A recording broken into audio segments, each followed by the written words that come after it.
Assalamualaikum warahmatullahi wabarakatuh. Perkenalkan kami dari kelompok 4 yang beranggotakan 1 Rifka dengan NIM 19808141014.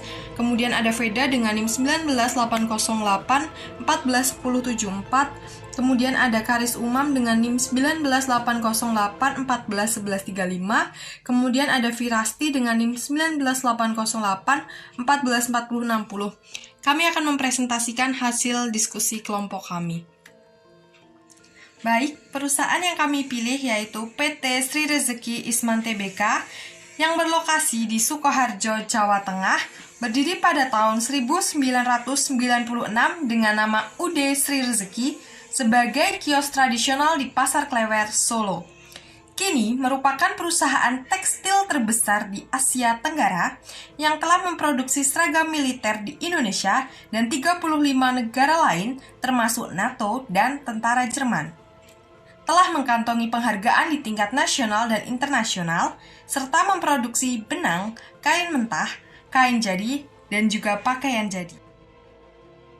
Baik, profil narasumber kita kali ini yaitu ada Ibu Neni Kustianti yang merupakan admin HRD.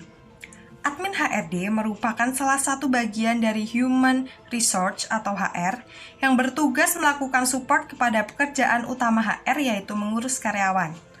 Admin HR akan berfokus pada administrasi karyawan dengan perusahaan. Contohnya pencatatan cuti, absensi, pinjaman karyawan, dan lain sebagainya.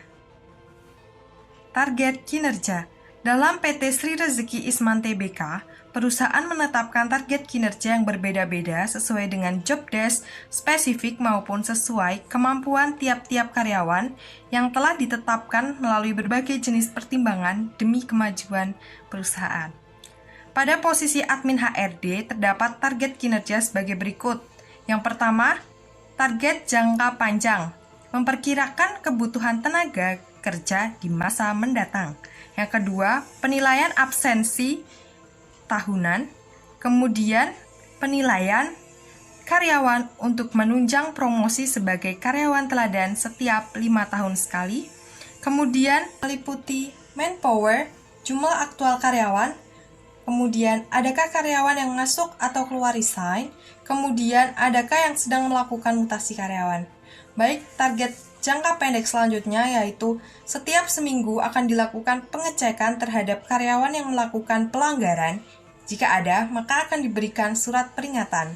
Kemudian, pengecekan kesehatan karyawan dan pelaksanaan protokol kesehatan selama pandemi. Selanjutnya, penilaian. Dalam melaksanakan tugas dan kewajibannya, setiap karyawan memiliki beberapa hal untuk diperhatikan sebagai indikator yang dinilai dari kinerja karyawan tersebut. Indikator yang dinilai dalam admin HRD antara lain, yang pertama yaitu kedisiplinan, yang meliputi absensi dan aktivitas kerja selama 8 jam. Yang kedua, hasil mutu pekerjaan. Dan yang ketiga, ketaatan akan peraturan perusahaan.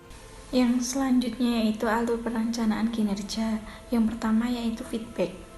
Pemberian feedback merupakan pemberian informasi kinerja individu atau kolektif. Dalam PT Sri Rezeki Isman Tbk, feedback diberikan oleh atasan atas penilaian kinerja yang telah diberikan kepada perusahaan yang nantinya apabila kinerja itu dilakukan dengan baik, maka akan mendapatkan kenaikan gaji. Yang kedua yaitu jangka waktu. Jangka waktu terdapat durasi kerja di mana admin HRD memiliki waktu harian kerja selama 8 jam per hari. Dan yang kedua yaitu intensitas kerja, di mana intensitas kerja tersebut tergantung pada keadaan kantor sesuai dengan target harian yang ada. Yang ketiga yaitu tipe review. Review merupakan tinjauan kembali atas sesuatu yang telah dikerjakan, baik mengenai kebijakan, strategi maupun pelaksanaan. Review merupakan penilaian formal dari atasan terhadap bawahannya atas kinerja selama periode tertentu.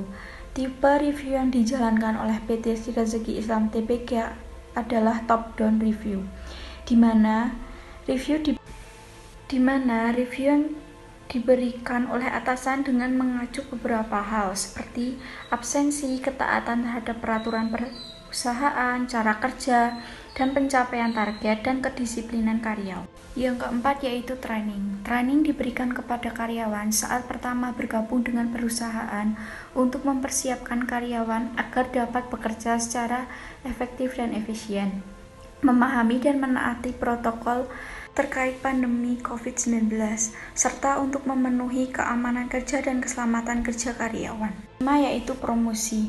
Bagi setiap karyawan, baik posisi apapun, apabila memiliki kinerja yang baik selama 5 tahun, masa kerjanya akan diangkat sebagai karyawan teladan. Selain itu, kinerja yang baik atau dalam perusahaan ini bisa disebut berprestasi akan mendapatkan kenaikan.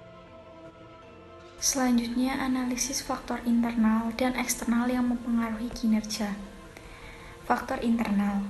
Faktor internal yang mempengaruhi kinerja karyawan pada posisi admin HRD adalah 1. Penguasaan atau pengetahuan individu terhadap pekerjaan atau tugas yang diberikan. Yang kedua yaitu situasi kantor saat banyak pekerjaan kantor lebih sibuk sehingga harus lebih cekatan dalam memenuhi target harian. Yang kedua yaitu faktor eksternal. Faktor eksternal yang mempengaruhi kinerja karyawan pada posisi admin HRD adalah yang pertama, sarana prasarana kerja dan fasilitas kantor. Dan kedua, hubungan dengan rekan kerja maupun dengan atasan. Peningkatan kinerja. PT Sri Rezeki Isman Tbk telah membangun gedung untuk Departemen Human Capital lengkap dengan ruang pelatihan dan ruang konseling untuk meningkatkan kinerja dan melakukan pelatihan secara pengembangan terhadap potensi yang dimiliki tiap karyawan. Ya, sekian presentasi dari kelompok kami. Apabila terdapat kesalahan mohon dimaafkan dan semoga bermanfaat. Wassalamualaikum warahmatullahi wabarakatuh.